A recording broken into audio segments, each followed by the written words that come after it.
Friends இங்கே பாருங்கள், நெல் பயிர் இப்போ நட்டுருக்காங்க. இப்போ நட்டு கூட ஒரு 5 டேஸ் ஆகும்னு நினைக்கிறேன். இங்கே பாருங்கள், இந்த பக்கம் பார்த்திங்கன்னா ஸ்ட்ரைட்டாக பாருங்கள், அந்த கண்ணு கட்டினதையும் நெல் பயிர் தான். அப்படியே மேலே பாருங்கள், அதுவும் நெல் பயிர் தான். அப்படியே பார்த்திங்கன்னா தென்னந்தோப்பு, சும்மா பச்சை பசேன்னு தென்னந்தோப்புக்கு சென்டரில் பக்கத்தில் இந்த நெல் பயிர்.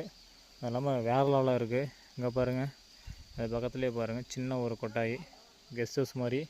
இங்கே பாருங்கள் தென்னந்தோப்பு தான், வேறு லெவலாக இருக்குது. அதுவும் இந்த ஒரு ஊரில் இப்படி பார்க்கும்போது, ஒரு காட்சியை பார்க்கும்போது செம அட்டகாசமாக இருக்குது. அதுவும் வேறு லெவலாக இருக்குது. இங்கே பாருங்கள், இப்படியும் இங்கே ஒரு இடம் இருக்கா அப்படின்ட்டு நானும் ஒரு ஆச்சரியப்பட்டு வாயை பொழந்து பார்த்துட்ருக்கேன். செம்மையாக இருக்குது. இங்கே பாருங்கள், இந்த வருஷம் நெல் பயிர் ஜாஸ்தியாக நடுறாங்க மக்கள்.